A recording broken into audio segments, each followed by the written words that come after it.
Le Saint-Esprit est descendu sur les apôtres sans qu'ils aient eu au préalable un enseignement détaillé, théologique, en ce qui concerne le baptême dans le Saint-Esprit.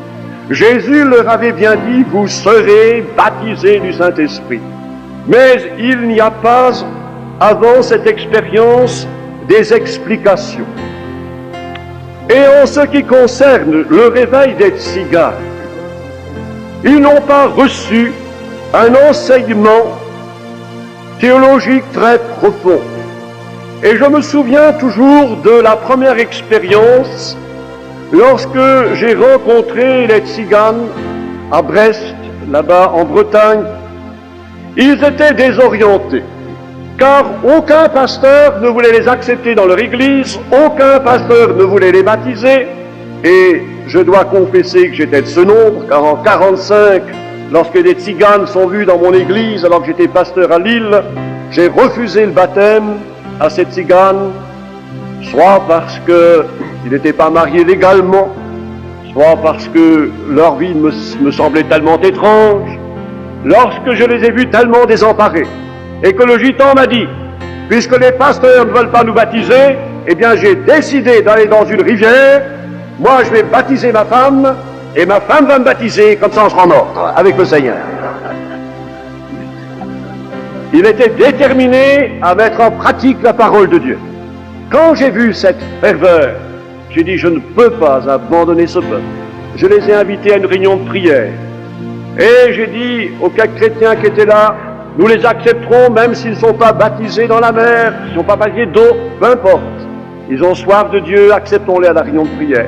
Et ce soir-là, l'Esprit Saint est descendu sur eux.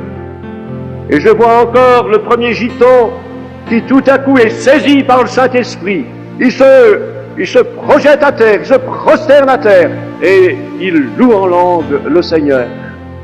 Il est saisi par l'Esprit de Dieu. Et cela va durer 1 heure, 2 heures, 11 heures du soir, je le relève. Et quand il se relève, il n'est pas excité, mais il est très calme.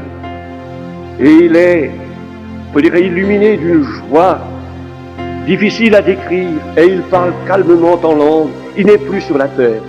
Et à partir de cette heure, va commencer alors le réveil en France. L'Esprit Saint va commencer à agir avec puissance au milieu de ce peuple. Ces gitans qui ne savent pas expliquer le baptême du Saint-Esprit peuvent dire « je sais ». Ils peuvent dire « je sais » par expérience. Et c'est ici justement un des points à considérer. C'est qu'il y en a qui savent qu'il y a un baptême du Saint-Esprit. Ils le savent pour avoir étudié la question. Théologiquement, ils ont une bonne connaissance. Disons qu'ils ont une connaissance théorique par la théologie, connaissance intellectuelle. Et ils peuvent dire « je sais », mais ils savent avec la tête.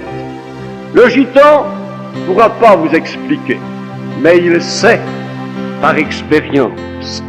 Ce qui ne veut pas dire qu'il ne va pas ensuite étudier la Bible et chercher à comprendre ce qui est enseigné dans la Bible à propos de cette expérience, mais il sait. Il y a eu des faits étranges, et il y en a encore.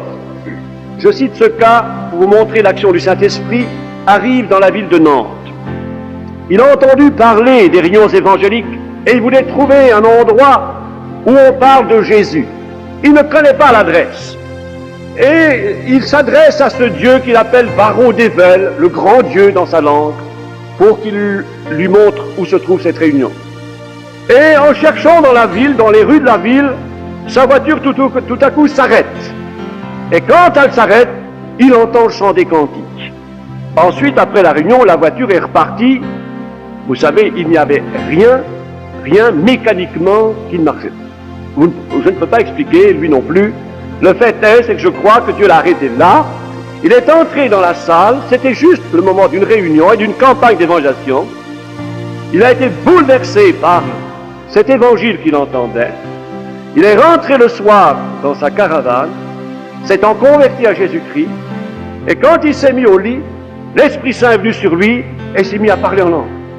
Sa femme dit, mais qu'est-ce que t'as? Tu es fou, qu'est-ce que tu dis? Lui dit, je sais pas. Lui-même ne savait pas, mais quelque chose arrivait. Et puis il a dit à sa femme, il faut que tu viennes avec moi, il y a encore une réunion aujourd'hui. Et après il a compris, parce qu'on lui a expliqué ce qui lui était arrivé, mais il avait reçu le baptême dans le Saint-Esprit, et aujourd'hui il est un fidèle prédicateur de la mission depuis déjà des années. C'est dire que le Saint-Esprit